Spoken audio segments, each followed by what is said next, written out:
வணக்கம். நான் உங்கள் அன்பான சயின்டிஃபிக் வேதிக் அஸ்ட்ராலஜர் அஸ்ட்ரோ அருஞ்சி பேசுகிறேன். நல்லது நினைப்போம், நல்லதே நடக்கும். இப்போ பாருங்க, இந்த வீடியோவில் நம்ம என்ன பார்க்க போறோம்னா, மார்ச் 2026 எத்தகைய ஒரு பலாபலன்கள் நிறைந்த ஒரு மாதமாக மேஷ ராசிக்காரர்களுக்கு இருக்க போகுதுன்னு பார்க்குறோம். 2026 ஆண்டு பிறந்துருச்சு.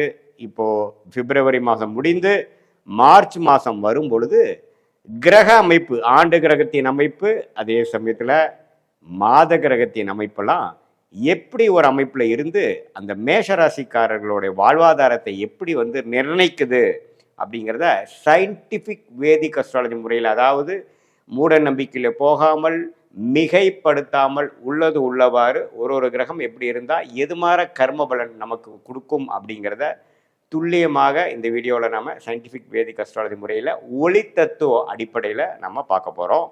இப்போ பாருங்க, ராசிக்கு 3ஆம் இடத்துல குரு நீடித்து இருக்கிறார். விரயசனி கடந்த ஒரு வருடமாக போய்கொண்டு இருக்கிறது மேஷராசிக்காரர்களுக்கு.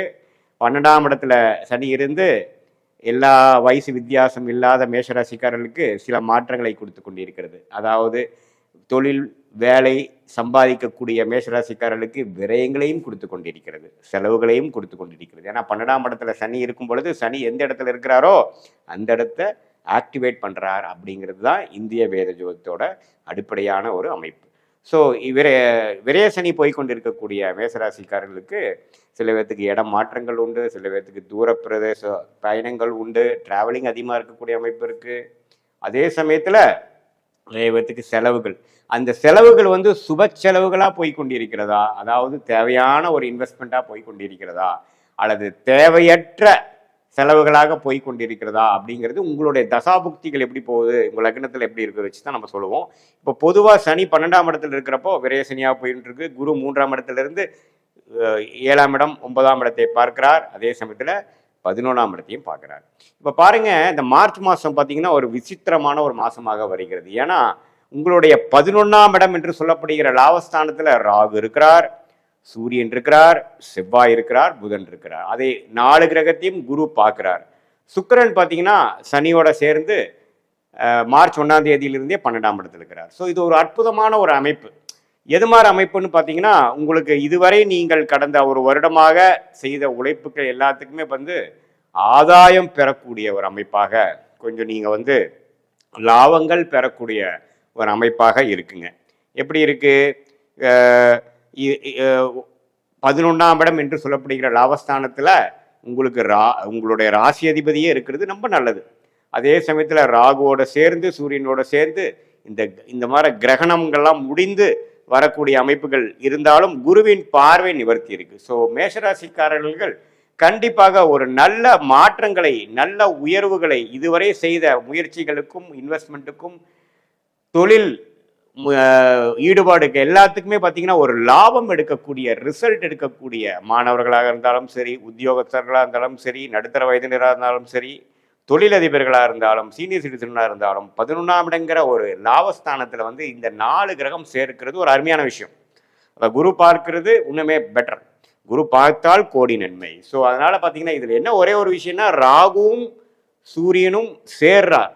ஸோ அப்படி அப்படி அப்படி சேரும் பொழுது கொஞ்சம் டென்ஷன்ஸு, கொஞ்சம் ஸ்ட்ரெஸ்லாம் இருக்கும். ஸோ கொஞ்சம் நீங்கள் இந்த ஸ்ட்ரெஸ் ஆகாமல், டென்ஷன் ஆகாமல், பதறாமல் சில விஷயங்கள் செய்து அதில் லாபம் பெற வேண்டும் என்று உங்களை கேட்டுக்கொள்ளப்படுகிறது. பட் இருந்தாலும் இந்த மார்ச் மாதம் ஒரு அற்புதமான மாதம். ஏன்னா மகர ராசியில் 4 கிரகம் பார்த்தீங்கன்னா பிப்ரவரி மாதம் இருந்து தொழிலில் சில முன்னேற்றங்கள், தொழிலில் சில ஒரு சில எஃபோர்ட்ஸ்லாம் நீங்கள் போட்டிங்க. அதெல்லாம் கொஞ்சம் லாபம் வரக்கூடிய அமைப்பு, கொஞ்சம் பெட்டரான ஒரு அமைப்புக்குள்ளே இப்போ தான் நீங்கள் கொஞ்சம் வரீங்க. தலை தூக்குற மாதிரி ஒரு விஷயங்கள் வருகிறது. வரவேண்டிய பணம், வம்பு வழக்குகளால் வரவேண்டிய செட்டில்மெண்ட்டு, நமக்கு எந்த மாதிரி ஒரு ஒரு ஒரு ஒரு விஷயத்தை எதிர்பார்க்குறோமோ, ஒரு வேலையில் ப்ரொமோஷன், அரசு உத்தியோகத்தில் இருக்கிறவங்களுக்கு ஒரு ப்ரொமோஷன் மாற்றம், டிரான்ஸ்ஃபர் கம் ப்ரமோஷன், இது மாதிரி பல நல்ல விஷயங்கள் காத்து கொண்டு இருக்கக்கூடிய அற்புதமான ஒரு மாதமாக மார்ச் 2026 மேஷராசிக்காரர்களுக்கு கண்டிப்பாக உண்டு. இதில் பாருங்க, மார்ச் 15ஆம் தேதிக்கு அப்புறம் சூரியன் 11ஆம் இடத்துலேருந்து 12ஆம் இடத்துக்கு போகிறார். 12ஆம் இடத்துக்கு போனாலும் அங்கே சுக்கிரனை தான் போய் அஸ்தங்கம் பண்ணுறார்.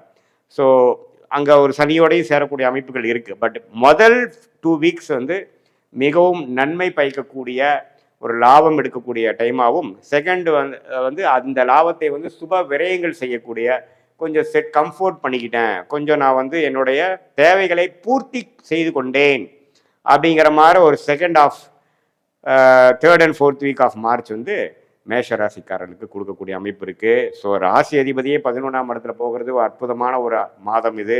அதே சமயத்தில் சுக்கிரன் 12ஆம் இடத்துல, புதன் உங்களுக்கு வந்து 11ஆம் இடத்துல, ராகு 11ஆம் இடத்துல, இது எல்லாமே சேர்ந்து குருவின் பார்வை பெறுவது ஒரு அற்புதமான டைம் இருக்கிறதுனால மேஷராசிக்காரர்களாகிய மாணவர்களாக இருந்தாலும் சரி, இல்லத்தரசிகளாக இருந்தாலும் சரி, அது உத்தியோகத்தில் இருக்கிறவங்க, பிஸ்னஸ் புதுசாக ஆரம்பிக்கணும்னு நினைக்கிறவங்க எல்லாத்துக்குமே பார்த்தீங்கன்னா ஓரளவுக்கு நல்ல ஒரு அமைப்பு. இதில் ஒரே ஒரு விஷயம் வந்து ஒரு 100 ரூபா கிடைக்க வேண்டிய இடத்துல ஒரு 70 ரூபா 80 ரூபா தான் வரக்கூடிய அமைப்பு இருக்குது. ஏன்னா ராகு சூரியன் சம்மதப்படுகிறார்கள், கிரகண விஷயங்கள் வருகிறது. என்னதான் குரு பார்த்தாலும் கொஞ்சம் டென்ஷன் கொடுக்கக்கூடிய அமைப்புகள் மேஷராசிக்காரர்களுக்கு இருக்குங்கிறது நீங்கள் கவனத்தில் கொள்ள வேண்டும். மற்றபடி பார்த்தீங்கன்னா ஓரளவுக்கு அருமையான ஒரு அடுத்த வரக்கூடிய குரு பயிற்சி, மேஷராசிக்கு அருமையான குரு பயிற்சி ஜூன் மாதம் வருது. அதுக்கு வேணுங்கிற ஃபவுண்டேஷனான வேலைகள், ஸ்டார்டிங் விஷயங்கள்லாம் வந்து செஞ்சு ஓரளவுக்கு அடுத்த லெவல் ஆஃப் ஸ்டேஜஸ்க்கு நீங்கள் லைஃப்பில் போகக்கூடிய ஒரு அற்புதமான ஒரு மாதமாக மார்ச் 2026 மேஷராசிக்காரர்களுக்கு இது பொதுவான ஒரு பலனை தவிர, உங்களுடைய ஜென்ம ஜாதகத்தில் நீங்கள் பிறந்த தேதி, பிறந்த நேரம், பிறந்த ஊரை வைத்து உங்களுடைய ஜாதகத்தை போற்று நீங்கள் எந்த லக்னத்தில் பிறந்தீங்க, அந்த லக்னாதிபதி எப்படி இருக்கிறார், அந்த லக்னத்துக்கு இப்போ என்ன தசா போயிட்டு இருக்கு, புக்தி எப்படி போயிட்டு இருக்கிறது, தசைக்கும் புக்திக்கும் உள்ள சம்மதங்கள் எப்படி, தசநாதனும் புக்திநாதனும் எந்த ஸ்தானபலம் திக்பலத்தில் இருக்கிறார், இப்போ நம்ம சொன்ன அந்த கோச்சார அமைப்பில் இந்த மேஷராசிக்கு இந்த தசநாதனும் புக்திநாதனும் எந்த இடத்துல போயிட்டு இருக்காங்க, எப்படி வராங்க, இதெல்லாம் ஒருங்கிணைத்து நாம் பார்க்கும் பொழுது உண்மையே துல்லியமான பலன்கள்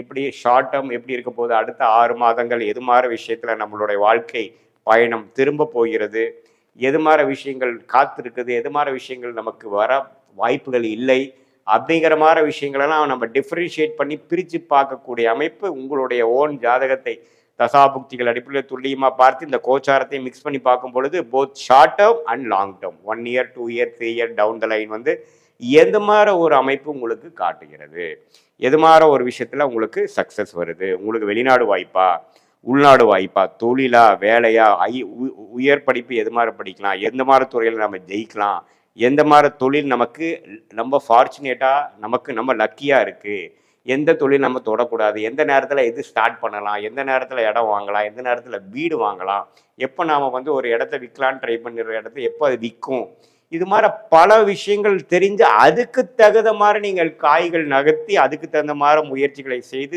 திட்டங்களை தீட்டி நீங்கள் ஒரு விஷயமும் நீங்கள் செய்யும் பொழுது இந்த ஜோதிடம் மூலமாக, இந்திய வேத ஜோதிடம் மூலமாக, சயின்டிஃபிக் வேதிக் அஸ்ட்ராலஜி மூலியமாக நீங்கள் பயன் அடைந்து தேவையற்ற விஷயங்களும் தேவையற்ற பொருளாதாரத்தையும் நீங்கள் தேவையில்லாமல் வீணாக்காமல் சரியான நேரத்தில் சரியான முயற்சிகளை செய்து வாழ்க்கையில் வெற்றி பெற முடியும் என்று சொல்ல விரும்புகிறேன். மீண்டும் மற்றொரு காலையில் சந்திப்போம். நன்றி, வணக்கம். ஓம் ஸ்ரீ குருப்யோ நமக. ஹரிஹி ஓம். ஜெய் புவனேஸ்வரி. அனைத்து அக்ஷர அண்ணாமலை நேயர்களுக்கும் உங்கள் வேத ஜோதிடர் பிரகாஷ் நரசிம்மனின் அன்பான வணக்கங்கள். மார்ச் மாத ராசி பலன்கள். இந்த மாதாந்திர ராசி பலன்கள் அனைத்தும் பொது பலன்கள் மட்டுமே. திருக்கணித பஞ்சாங்க முறைப்படி கணிக்கப்படுகின்ற இந்த பலன்கள் உங்களுக்கு சாதகமாகவோ பாதகமாகவோ நடந்திட உங்களுடைய ஜனன கால ஜாதகம் மற்றும் தசாபுக்திகள் துணை நிற்க வேண்டும். இந்த மாதத்திற்கான கிரக நிலவரம், அதாவது மார்ச் 1ஆம் தேதி எப்படி இருக்குது, அதுக்கப்புறம் என்னென்ன மாற்றங்கள் இருக்குதுன்னு இப்போ பார்க்க போகிறோம். மார்ச் 1ஆம் தேதி அன்றைக்கி பார்த்தீங்கன்னா சுக்கிரன் மீனராசிக்குள்ளே பிரவேசமாகிறாரு. குரு பகவான் மிதுன ராசியில் வக்கரமாக இருக்கார். கடகராசியில் சந்திரன் தன் பயணத்தை துவக்கிறார் மாதம் ஆரம்பத்தில். அதாவது கடகராசியிலேருந்து தான் இந்த மாதம் ஆரம்பிக்கிறது. கேது சிம்ம ராசியில் இருக்கார்.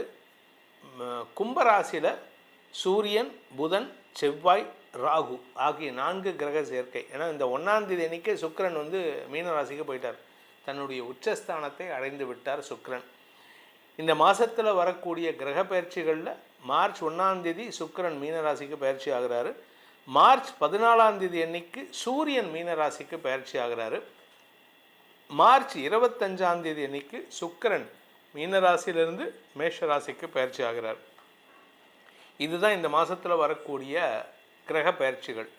இந்த மாதத்தில் முக்கியமான நாட்கள்னு பார்த்திங்கன்னா மாசி மகம் பௌர்ணமி பூஜை, நடராஜர் அபிஷேகம் மார்ச் 2ஆம் தேதி அன்னைக்கு. மார்ச் 2ஆம் தேதி அன்னைக்கு பௌர்ணமி, அன்றைக்கி பௌர்ணமி பூஜை, நடராஜர் அபிஷேகம். அதே சமயம் மாசி மகம் கூட, இந்த 12 வருஷத்துக்கு ஒரு தடவை வரக்கூடிய மாசி மகம், மகாமகம்னு சொல்லுவாங்க. மார்ச் 3ஆம் தேதி வரைக்கும் பௌர்ணமி இருக்குது. மார்ச் 18ஆம் தேதி பங்குனி அமாவாசை. இதில் பெண்களுக்கான காரடையான் நோன்பு மார்ச் 14ஆம் தேதி. இந்த மாதத்தில் இதுதான் விசேஷம். இந்த மாதத்தை பொறுத்த வரைக்கும் சுக்கிரன் உச்சமடைகின்ற காரணத்தினால இந்த மாதம் முழுவதுமே வசதி வாய்ப்புகள், சுகங்கள், சந்தோஷ கேளிக்கைகள் அதிகமாக நடக்கக்கூடிய வாய்ப்புகள் இருக்குது.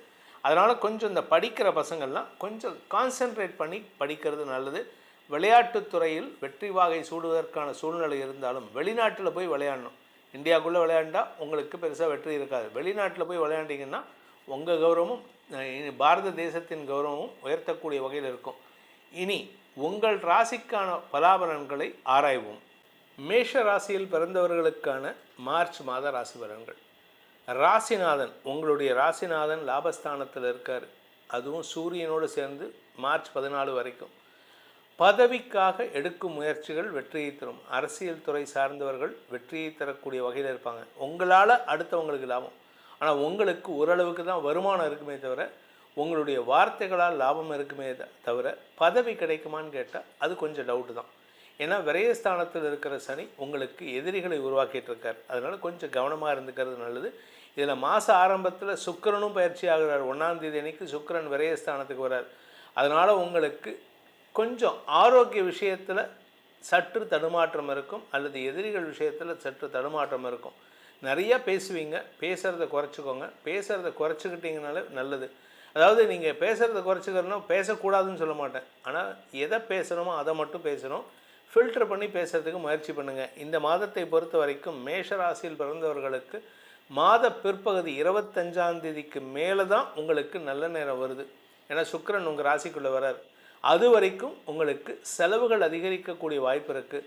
ஆதாயமும் இருக்கும், செலவும் இருக்கும். நீங்கள் திருமண விஷயம் சார்ந்த விஷயங்களில் அடுத்தவங்களுக்கு திருமணத்தை பற்றி பேச்சுவார்த்தை எடுத்தால் நல்லது நடக்கும் உங்களால். ஆனால் உங்கள் திருமணம்னு வந்துடுத்துன்னா அது உங்களுக்கு எதிர்மறை பலன்கள் ஏற்படுத்தும். நீங்கள் பேசுகிறதே உங்களுக்கு எதிராக திரும்பும். உங்கள் குடும்பத்தினரே உங்களுக்கு எதிராக பேசுகிறதுக்கான வாய்ப்பு இருக்குது. இந்த ராசியில் பிறந்த குடும்ப தலைவிகள், மேஷ ராசியில் பிறந்த குடும்ப தலைவிகளை பொறுத்த வரைக்கும் கணவன் மனைவி உறவில் மனஸ்தாபத்தை ஏற்படுத்தி கொள்வதற்கான சூழ்நிலை இருக்குது, அல்லது பண விரயத்தை ஏற்படுத்துவதற்கான வாய்ப்பு இருக்குது. உங்கள் ஹஸ்பண்ட்கிட்டேயோ உங்கள் மனைவிக்கிட்டேயோ நீங்கள் தேவையில்லாத சில விஷயங்களை பேசி அவங்களுடைய கடந்த கால விஷயங்கள், உங்களுடைய கடந்த கால விஷயங்களை சொல்லி சங்கடப்படுத்துவீங்க. கடன் அதிகரிக்கிறதுக்கான வாய்ப்பு இருக்குது. வருமானம் குறையிறது, கடன் ஜாஸ்தியாகிறது. இதுதான் உங்களுக்கு உண்டான சிக்கல். இதில் ஒரே ஒரு சிக்கல் என்ன அப்படின்னு கேட்டால், மார்ச் 9லேருந்து மார்ச் 11 உங்களுக்கு சந்திராஷ்டமம். அந்த நாட்களில் சந்திரன் அஷ்டமஸ்தானத்தில் போய் அமரக்கூடிய வகையில் இருப்பார். அதாவது சுகஸ்தானாதிபதி நீச்சம் அடையும் பொழுது உங்களுக்கு ஆரோக்கிய குறைபாடோ அல்லது மனக்குறைபாடோ ஏற்படுறதுக்கான வாய்ப்பு இருக்குது. நீங்கள் தப்பாக பேசுவீங்க அந்த நாட்களில். அதனால் கவனமாக இருந்துக்கோங்க. உங்களுடைய குடும்பம் சார்ந்த விஷயங்களில் நீங்கள் அன்றைக்கி முடிவெடுக்கிறதை தவிர்ப்பது நல்லது. நீங்கள் எதை பேசினாலும் அன்றைக்கி உங்களுக்கு எதிர்மறை பலன்கள் ஏற்படுத்தும். குழந்தைகள் விஷயத்தில் உங்களுக்கு ஆதாயம் ஏற்படக்கூடிய வாய்ப்பு இருக்குது மார்ச் 14ஆம் தேதி வரைக்கும். மார்ச் 14ஆம் தேதி சூரிய பயிற்சி நடக்கும் பொழுது, அதாவது பங்குனி மாத பிறப்பு நடக்கும் பொழுது குழந்தைகளின் ஆரோக்கிய விஷயத்திலோ அல்லது வியாபார விஷயத்திலோ உங்களுக்கு பண இழப்புகள் ஏற்படுறதுக்கான வாய்ப்பு இருக்குது. அந்த நாட்களில் நீங்கள் ஷேர் ட்ரேடிங், கமாடிட்டி ட்ரேடிங், இல்லாட்டி இந்த டர்மரிக் ட்ரேடிங், அதாவது மஞ்சள் தூள் ட்ரேடிங் பண்ணுறது, இதெல்லாம் அவாய்ட் பண்ணுங்கள். இந்த பில்லியன் ட்ரேடிங் பண்ணுறவங்கெல்லாம் கொஞ்சம் எச்சரிக்கையாக இருந்துக்கோங்க. மாத பிற்பகுதி செலவுகளை ஏற்படுத்தும். எப்போ 14th 25th மார்ச்சுக்குள்ளார சுக்கிரன் ராசிக்குள்ளே வரும்பொழுது மட்டும்தான் உங்களுக்கு மறுபடியும் பண வருமானம் ஏற்படும். இந்த மாதத்திற்கான பரிகாரம், அதாவது மேஷராசி நண்பர்கள் மார்ச் மாதத்தில் செய்ய வேண்டிய பரிகாரம் அப்படின்னு பார்த்தீங்கன்னா, காராம் பசுமாடு, நல்ல காராம் பசுமாடு, அதுவும் குறிப்பாக நம்ம தமிழ்நாட்டுடைய புகழ் பெருமை அப்படின்னு சொல்ல காங்கேயம் பசுமாட்டுக்கு, காங்கேயம் பசுமாட்டில் காராம் பசுமாடு, இல்லாட்டி பாரத தேசத்தின் பெருமைன்னு சொல்லக்கூடிய காங்கிரீஜ் மாடு, ராஜஸ்தான் மாடு, இது ரெண்டுலேயும் காராம் பசுமாடு இருந்ததுன்னா அந்த ரெண்டு பசுமாடுகள் வகையில் காராம் பசுமாட்டுக்கு, கருப்பு பசுமாட்டுக்கு முடிஞ்ச வரைக்கும் செவ்வாழை பழத்தையும் வேர்க்கடலையையும் கொடுத்து வாருங்கள். உங்கள் வாழ்க்கையில் வரக்கூடிய பிரச்சனைகளுக்கு தீர்வை அந்த இறைவன் உங்களுக்கு ஏற்படுத்தி கொடுப்பான். உங்களுடைய ராசிக்கு உண்டான பலாபலன்களை, இந்த மார்ச் மாதத்திற்கான பலாபலன்களை நாம் இப்போ ஆராய்ந்தோம். தனிப்பட்ட ஜாதகத்துக்கு பலன்கள் தெரிந்து கொள்ள வேண்டும் அப்படின்னு ஆசைப்படுறவங்க கீழே கொடுக்கப்பட்டுள்ள 2 நம்பர்கள் கொடுத்துருக்கோம், கைபேசி நம்பர்கள். ஒரு நம்பர் டைரக்ட் அப்பாயின்மெண்ட், நான் சென்னையில் இருக்கேன், சென்னையில் வந்து நேரில் சந்திக்கணும்னு நினைக்கிறவங்க அந்த 80 நம்பரில் அப்பாயின்மெண்ட் ஃபிக்ஸ் பண்ணிக்கலாம். வாட்ஸ்அப் மூலமாக வெளிநாட்டிலேருந்தோ வெளியூர்லேருந்தோ வாட்ஸ்அப் மூலமாக பலன்கள் தெரிந்து கொள்ளணும்னு ஆசைப்படுறவங்க 72 ஆரம்பிக்கிற நம்பரில் உங்களுடைய பிறந்த விவரங்கள், எனக்கு உங்கள் ஜாதகம் தேவையில்லை. ஏன் அப்படின்னா நான் ஃபாலோ பண்ணுறது திருக்கணித பஞ்சாங்கம். உங்கள் ஜாதகத்தை திருக்கணித பஞ்சாங்கம் பிரகாரம் கணித்து அதற்கு பலன் சொல்லுவேன். அதற்கு அந்த 72 நம்பரில் கான்டாக்ட் பண்ணுங்கள். இந்த ஜாதகத்தை கணித்து பலன்கள் சொல்லுவதற்கு, ஆராய்ந்து பலன்கள் சொல்லுவதற்கு கட்டணம் உண்டு. ஆசைப்படுபவர்கள், தெரிந்து கொள்ளணும், எதிர்காலத்தை தெரிந்து கொள்ளணும்ன்ட்டு நினைப்பவர்கள், தங்களுடைய வாழ்க்கையை செப்பனி விடுவதற்கு இதை பயன்படுத்தி கொள்ளணும்னு நினைக்கிறவங்க கீழே கொடுக்கப்பட்டுள்ள அலைபேசி எண்களில் தொடர்பு கொண்டு நேரடியாகவோ வாட்ஸ்அப் மூலமாகவோ பலன்களை தெரிந்து கொள்ளலாம். இதன் மூலமாக வரும் காலத்தை எதிர்கொள்ள இது உதவிகரமாக இருக்கும். அதன் மூலமாக உங்களுக்கு அனைத்து விதமான க்ஷேமங்களும் நன்மைகளும் ஏற்பட வேண்டும் எனும் அடியேனின் பிரார்த்தனையை சமர்ப்பித்து உங்கள் அனைவருக்கும் நல்வாழ்த்துக்களை தெரிவித்துக் கொண்டு உங்களிடமிருந்து விடைபெறுவது உங்கள் வேத ஜோதிடர் பிரகாஷ் நரசிம்மனின் அன்பான வணக்கங்களுடன். நன்றி, வணக்கம். வணக்கம், வாழ்க வளமுடன். அக்ஷரா அண்ணாமலை யூடியூப் சேனல் நேயர்கள் அனைவர்களுக்கும் என் வணக்கத்தையும் வாழ்த்துக்களையும் தெரிவித்துக் கொண்டு, உங்களுக்கு எல்லாருக்கும் என் நன்றியையும் தெரிவித்துக் கொண்டு, நாம இப்ப பார்க்கக்கூடிய பதிவு என்னன்னு பாத்தீங்கன்னா, வருகிற மார்ச் மாதம் 12 ராசிகளுக்கும் எப்படி இருக்கும் அப்படிங்கிற ஒரு பொது பலன் கருத்து. இந்த பொது பலன் கருத்து எப்படி இருக்கும் அப்படிங்கிறது தான் நம்ம பார்க்க போறோம். அப்போ மார்ச் மாதத்துக்கு பாத்தீங்கன்னா முதல் ராசியாக மேசம் ராசிக்கு எப்படி பலன் இருக்கும் அப்படிங்கிறது பார்க்கலாம்.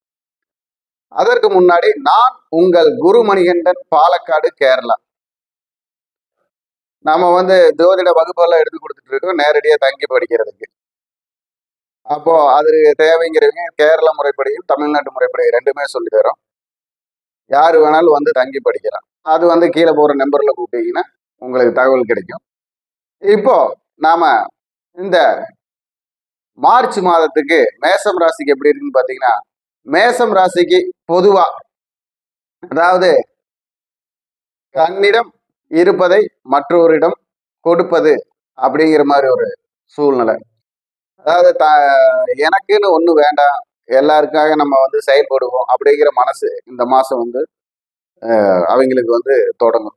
இது ஏன் அப்படி நடக்குது அப்படிங்கிறது பாத்தீங்கன்னா, அவங்களுடைய 12ஆம் இடத்தில், அதாவது மேச ராசிக்கு 12ஆம் இடம் மீனராசி. இந்த மீனராசியில போய் சனி பகவான் இருந்து, அதாவது தியாகம் அப்படிங்கிற ஒரு மனப்பான்மையை கொண்டு வந்துகிட்டே இருப்பார் மனசுல. ஏதாவது ஒரு செயல்பாட்டை வந்து விட்டு கொடுத்து செய்யறதுக்கு உண்டான ஒரு சூழ்நிலையை உருவாக்கிடுவார். அதுவும் பெண்களுக்கெல்லாம் பாத்தீங்கன்னா குறிப்பா பல விஷயங்கள் இந்த மாதம் விட்டு கொடுக்க வேண்டிய சூழ்நிலையா வருது. அப்போ விட்டு கொடுப்பவர்கள் யாரும் கெட்டு போக மாட்டாங்க அப்படிங்கிற ஒரு பழமொழிக்கு ஏற்ப ஒரு மனசுல வந்து சங்கடம் இல்லாத ஒரு சூழ்நிலை உருவாக்கலாம். மேசராசி ஆண்களுக்கும் சரி பெண்களுக்கும் சரி. ஒவ்வொரு இந்த வாரம் முதல் பகுதி பார்த்தீங்க அப்படின்னா சில நெருடல்கள், சங்கடங்கள், இதை வந்து தாங்கி நாம செல்லக்கூடிய சூழ்நிலையா இருக்கும். அதாவது மார்ச் மாதத்துல முதல் வாரம். அதே மாதிரி ஆரோக்கிய பிரச்சனை, ஏதாவது வண்டி வாகனத்துல இருந்து தவறி விழுகிறது, அதே மாதிரி அதாவது நம்ம வந்து கிச்சன்ல இருக்கிறப்ப ஏதாவது சின்னதா சூடு படுறது, இந்த மாதிரி ஒரு சூழ்நிலையெல்லாம் வரும். கொஞ்சம் ஜாக்கிரதையா இருக்கணும். எதிர்பாராத விதமா கால் கொண்டு போய் கல்லில் அடிச்சுக்கிறது. ஏன் அப்படி சொல்றோம்னா, அது கொஞ்சம் அப்ப நடக்கிறப்ப வந்து ஜாக்கிரதையா இருப்பீங்க அப்படின்னு சொல்றதுக்காகத்தான். இந்த மாதிரி சில விஷயங்கள் எல்லாம் நடக்கக்கூடிய வாய்ப்பு இருக்கு மேஷம் ராசிக்கு கொஞ்சம் அதிகப்படியாக. இரண்டாவது வாரத்தில், மார்ச் மாதம் இரண்டாவது வாரத்தில் பார்த்தீங்கன்னா ஏதாவது ஒரு சுபகாரியங்கள்ல பங்கெடுக்கிறது, அதே மாதிரி சொந்தக்காரங்க வீட்டுக்கு போயிட்டு வர்றது, புதுசா ஏதாவது ஒரு உணவு சம்பந்தப்பட்ட விஷயங்களை வந்து செஞ்சு சாப்பிட்றது, இல்லை ஃபேமிலியா ஹோட்டலுக்கு போறது, இந்த மாதிரி ஒரு சில விஷயங்கள் எல்லாம் வந்து மேஷம் ராசிக்கு நடக்கும். அப்போ மேஷம் ராசிக்கு 3வது வாரத்துல பாத்தீங்க அப்படின்னா, மார்ச் மாதம் 3வது வாரம் அப்படிங்கிறது வந்து பாத்தீங்கன்னா அவங்களுடைய ஏதாவது ஒரு தகவல் சம்பந்தப்பட்ட விஷயங்களுக்காக முயற்சி பண்றது. அதே மாதிரி இப்போ அந்த மேஷம் ராசியில கவர்மெண்ட் சம்பந்தப்பட்ட விஷயங்கள்ல வந்து முயற்சி பண்ணி பரீட்சை எழுதுறது, வேலை வாய்ப்புக்கு தொடர்பா அதற்கு உண்டானவங்க போய் பார்க்கறது, அதே மாதிரி அரசாங்கம் சம்பந்தப்பட்டவர்கள் அதற்குண்டான செயல்பாட்டை போய் செயல்படுத்துதல், இந்த மாதிரி விஷயமெல்லாம் அவங்கள தொடர்ந்து வர்றதுக்கு உண்டான வாய்ப்பு வரும். அப்போ பொதுவாக பார்த்தீங்கன்னா இப்போ மேசராசிக்கு சனி பகவான் வந்து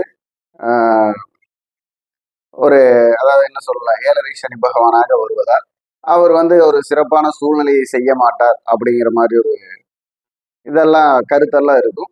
அந்த விஷயம் ஏன் இருக்கு அப்படின்னா, அவர் போய் பொதுவாகவே விரயம் அப்படிங்கிற ஒரு ஸ்தானத்துல போயிருக்கார். அதாவது செலவு விரயம் அப்படின்னு சொல்லக்கூடிய இடம், உடல் ஆரோக்கியம், நம்ம அயனசைன போகம் சுகம் அப்படின்னு சொல்லக்கூடிய உறக்கம், இந்த மாதிரி விஷயத்துக்கு எல்லாமே வந்து கொஞ்சம் பாதிப்பாக இருக்கக்கூடிய சூழ்நிலையை உருவாக்கி தருவார். அப்போ அந்த உருவாக்கத்துல நாம கொஞ்சம் மனசை போட்டு ஒரு ரொம்ப ப்ரெஷர் கொடுக்கக்கூடாது, அதிகமான விஷயங்களை லோடு கொடுத்துக்க கூடாது. இந்த லோடு கொடுக்குற விஷயமெல்லாம் நம்மளை பாதிக்கும் அப்படின்னு சொல்றோம். அப்போ அதே மாதிரி குழந்தைகள் விஷயத்துல 4வது வாரத்துல பாத்தீங்கன்னா, குழந்தைகள் விஷயத்துல எல்லாம் நல்ல கவனமா இருக்கணும். அதே மாதிரி குழந்தைகள் சம்பந்தப்பட்ட ட்ரீட்மெண்ட்டுக்கு உண்டான உதவிகளுக்கு உண்டான வாய்ப்புகள் வரும். நீங்க எங்கேயாவது பேங்க் லோனு இந்த மாதிரி அப்ளை பண்ணியிருந்தீங்கன்னா அதுக்கு உண்டான தகவல்கள் உங்ககிட்ட தேடி வரும். இல்லைன்னா உங்களை அதுக்கு சம்மந்தப்பட்டவங்க தேடி வருவாங்க. அப்போ கடன், அதே மாதிரி கடன் கொடுத்தது கடன் வாங்கினதா இருந்தாலும் அதை கேட்கறதுக்காக உங்களை தேடி வரக்கூடிய வாய்ப்பு இருக்கு. அதே மாதிரி உங்களுடைய ஃபோன் அப்படின்னு சொல்லக்கூடிய கைபேசியில ஏதாவது பிரச்சனைகள் வரக்கூடிய வாய்ப்பு இருக்கும். சர்வீஸ் பண்ணணும், அப்போ அந்த கிளாஸ் மாத்துறது, இல்லையா புதுசாக ஃபோன் வாங்கலாம் அப்படிங்கிற ஒரு எண்ணமெல்லாம் வரும். அதே மாதிரி தலைமை, இந்த 4வது வாரத்துல உங்களுடைய துறையில நீங்க வந்து இப்போ ஒரு அடிமை தொழிலுக்கு போறவரா இருந்தாலும் சரி, அங்க இருக்கக்கூடிய தலைமையாளர், இல்ல ஒரு உத்தியோகத்துக்கு போறதா இருந்தாலும் அங்க இருக்கக்கூடிய தலைமையாளர், இல்ல ஒரு அரசாங்க அதிகாரியாக இருந்தாலும் அங்கே இருக்கும் தலைமையாளர், ஒரு தலைமையாளர்களால் தலைவலி வரக்கூடிய வாய்ப்பு இருக்கு. அதுல கொஞ்சம் ஜாக்கிரதையா இருக்கு. ஏன் அப்படின்னு பாத்தீங்கன்னா, மேசராசி தான் முதல் ராசி, தலைமை ராசி. அப்போ அந்த தலைமைக்கு உண்டான கிரகம் போயிட்டு பாத்தீங்கன்னா பாதக வீட்டுல இருக்கு, கும்ப வீடு. ஏன்னா மேசராசிக்கு கும்பராசி வந்து பாதக ராசின்னு சொல்லுவாங்க. அப்போ அது வந்து பொதுவாகவே கோபுர ராசி, உயர்வான ராசி. அப்போ உயர்வான இடத்தில் இருப்பவர்களால் ஏதாவது ஒரு பிரச்சனைகளை சந்திக்க வேண்டிய சூழ்நிலை இருக்கும். அப்போ ஜாக்கிரதையா இருக்கணும். இது எல்லாமே வந்து பாத்தீங்கன்னா பொது பலனை தான் சொல்றோம். பல பேர்த்துக்கு நடக்கக்கூடிய விஷயங்கள், கிரகங்கள் இருக்கக்கூடிய அமைப்பு, இதெல்லாமே அவங்களுக்கு நிறைய நல்லதையும் பண்ணும். நான் சொன்னதை காட்டிலும் மோசமான சூழ்நிலையிலையும் உருவாக்கும். ஏன்னு பார்த்தீங்கன்னா, இப்போ பாதகத்துல தான் போய் மேசராசிக்கு 5 கிரகங்கள் இருக்கிறது. அப்போ இந்த 5 கிரகங்களுடைய அமைப்பும் பார்த்தீங்கன்னா, நமக்கு உங்களுக்கு பார்த்தீங்கன்னா மேசராசிக்கு 3 குடையவரும் போயிருக்கார், 5 குடையவரும் போயிருக்கார், 6 குடையவரும் போயிருக்கார், 7 குடையவரும் போயிருக்கார், 8 குடையவரும் போயிருக்கார். இவங்க எல்லாரும் போய் 11ஆம் இடத்து பாதகத்துல உட்கார்ந்துருக்காங்க. அப்போ ஒவ்வொரு விஷயத்திலையும் பல தடைகளையும் தாமதங்களையும் சங்கடங்களையும் வந்து ஆணாக இருந்தாலும் பெண்ணாக இருந்தாலும் சகித்து சாதிக்க வேண்டிய ஒரு சூழ்நிலை. அப்போ இந்த சகித்து சாதிக்கணும் அப்படிங்கிறது தான் இந்த மாசம் வந்து, இந்த மார்ச் மாசங்கிறது வந்து உங்களை கடந்து செல்லக்கூடிய சூழ்நிலையை உருவாக்குது. அப்ப இதுல இருந்து நீங்க ஜாக்கிரதையாக இருந்து செயல்பட வேண்டும். அப்போ எந்தெந்த இடத்துல ஜாக்கிரதையா இருக்கணும்? ஒண்ணு, குடும்பத்தில் நம்ம வந்து வாக்கால் வாதாடும் பொழுதும், நம்ம வாக்கை உதிக்கும் பொழுதும் ஜாக்கிரதையா இருக்கணும். இல்லைன்னா அது ஏதாவது ஒரு சங்கடத்தை கொண்டு வந்துவிடும். அங்க இருக்கும் பெரியவர்களாலும், அதாவது வீட்டுல இருக்கிற மாமனார் மாமியார்னால பெண்களுக்கும் ஆண்களுக்கு வந்து தாய் தந்தையினாலேயோ இல்லை கூட பிறப்புகளாலேயோ கூட்டு குடும்பமா இருக்கிறப்போ அந்த கூட்டு குடும்பத்தில் இருக்கக்கூடிய பெரியவங்க மூலியமா ஏதாவது ஒரு பிரச்சனைகளை சந்திக்க வேண்டிய சூழ்நிலை இருக்கும். தேவையில்லாத கடன் கட்ட வேண்டிய சூழ்நிலை இருக்கும். அப்போ நம்ம தொழில் செய்யற இடத்துல தொழில் நாம் உண்டு நம்ம வேலை உண்டுன்னு இருந்தோம்னா பிரச்சனை இல்லை. நமக்கு கொடுத்த வேலையை கரெக்டாக செய்யணும். பொதுவாகவே இப்போ மேசராசி தலைமை ராசி அப்படிங்கிறதுனால இந்த தலைமைக்கு உண்டான பண்பு என்ன? பஞ்சுவாலிட்டி, நேரம் தவறாமை. இதையெல்லாம் நம்ம கரெக்டாக பண்ணணும்னா போதும், நமக்கு அந்த வெற்றிங்கிற ஒரு சூழ்நிலை நம்மளை தேடி வரும். அப்போ மார்ச் மாதம் முதல் வாரம், 2வது வாரம், 3வது வாரம், 4வது வாரம்னு சொல்லி ஒவ்வொரு பலனா பார்த்தோம். இதுல பாத்தீங்கன்னா உங்களுக்கு ராகுவும் போய் இப்ப பாதகத்துல அவருடைய நட்சத்திரத்திலேயே போய் உட்காடுறாரு. அதனால பாத்தீங்கன்னா ஏதாவது ஒரு பிரம்மாண்டமான கடனை பண்ணி விட்டு போயிடுவார். இல்லைன்னா ஏதாவது ஒரு பிரச்சனையை பெருசா தீர்க்க முடியாத அளவுக்கு உருவாக்கி தருவார். அப்போ அந்த விஷயத்துல எல்லாம் நம்ம கவனமா இருந்து செயல்படணும். இல்லைன்னா நமக்கு நல்ல மாற்றங்களுக்கு உண்டான பாதிப்புகள் வந்துடும். இப்போ மாற்றங்களுக்கு உண்டான பாதிப்புகள் வந்தால் மாற்றங்களை வந்து நம்ம வந்து சாதிக்க முடியாமல் போயிடும். ஏன்னா உங்களுக்கு வந்து சிந்தனை அதிகம். மேசராசிக்கு பொதுவாகவே சிந்தனை அதிகம், பாதுகாப்பு குணம் அதிகம். அப்போ இந்த பாதுகாப்பு குணமும் சிந்தனையும் நம்மளை வந்து தாக்காம இருக்கணுங்கிறதுக்காகத்தான் நம்ம சொல்றது. அப்போ உங்களுடைய சுய ஜாதகம் எப்படி இருக்கு, அதுல வந்து இப்போ பாதகத்துல இருக்கக்கூடிய கிரகங்கள் பலமா இருக்குதா அப்படின்னு பார்த்தா இந்த பலமும் பாதகமும் வந்து டிகிரி வாய்ஸ் பிரிஞ்சிருக்காங்களா, இல்ல அஷ்டவர்க்க பரல் வாய்ஸ் வந்து உங்களுக்கு யோகத்துல இருக்காங்களா, அதே மாதிரி இல்ல உங்களுக்கு யோகியா இருந்து அவயோகி வீட்டுல போயிருக்காங்களா, அப்படிங்கிறதெல்லாம் உங்க ஜாதகத்துல நம்ம பார்த்தோம்னா அதுக்கு தகுந்த மாதிரி ஒவ்வொரு வழிவகையில செய்ய முடியும். பொதுவா உங்களுக்கு ஒரு சிறப்பான சூழ்நிலையில நீங்க வந்து அடையக்கூடிய அமைப்பு இருக்கு. ஏன்னா பணபரஸ்தானம்னு சொல்லக்கூடிய பணபரஸ்தானாதிபதிகளும் போய் 11ல் இருக்காங்க. அப்போ எதிர்பாராத விதமா பணம் கிடைக்கவும் வேணும், இல்லைன்னா கடன் ஆகவும் வேணும். ஆனா பணம் வரும். அதே மாதிரி தொழில் ஸ்தானாதிபதினு சொல்லக்கூடிய கிரகமும் போய் 11ல் உட்காந்துருக்கேன். அதனால தொழில் மாற்றம், இடமாற்றத்துக்கு உண்டான சிந்தனை, இல்லையா தொழிலை விட்டுட்டு வரலாங்கிற சிந்தனை, இந்த மாதிரி எண்ணமெல்லாம் வரும். அதனால ஜாக்கிரதையா இருந்தோம்னா தான் நாம வந்து ஒரு விஷயத்த ஒரு தடவைக்கு 100 தடவை சிந்திக்கணும், தவறா இல்லையான்னு பார்த்துக்கணும். இல்லைன்னா நம்ம சுயஜாதக அடிப்படையில் நம்ம என்ன தசா புத்தி நடக்குது, அதுக்கு தகுந்த மாதிரி கிரகங்களுடைய மாற்றம் எப்படி இருக்குன்னு ஒன்று அனலைஸ் பண்ணிக்கிறது நல்லது. அது இப்போ உங்க பக்கத்தால் இருக்கிற ஜோதிடர்கிட்டையும் போகலாம், பேசுற நம்ம கிட்டையும் கூட பார்க்கலாம். உங்களுடைய தசா புத்தி அந்தரம் இதெல்லாம் எப்படி இருக்கு, அதே மாதிரி சூட்சமும் பிராணன் இதெல்லாம் எப்படி இருக்கு அப்படிங்கிறதெல்லாம் நம்ம பார்த்து செயல்படுத்தலாம். எப்பவுமே வந்து ஒவ்வொரு ஜாதகரும் ஜெயிக்கக்கூடியவரே. அந்த வெற்றி எங்க ஒளிஞ்சிருக்கு அப்படிங்கிறது தான் நமக்கு முக்கியம். அது எந்த வயதுல கிடைக்கும், எந்த நேரத்துல இருக்கும், நம்ம எப்படி எந்தெந்த நேரத்துல முயற்சி பண்ணலாங்கிறது ஒரு வழிகாட்டியாக நம்ம ஜாதகம் இருக்கும். அதற்கு உண்டான அமைப்பெல்லாம் வந்து பாத்தீங்கன்னா உங்க சுய ஜாதகத்துல இருக்கும். இப்போ கோச்சார அமைப்புல பாத்தீங்கன்னா கொஞ்சம் வலு கம்மியா தான் இருக்குது மேசராசிக்கு. வணக்கம், வாழ்க வளமுடன்.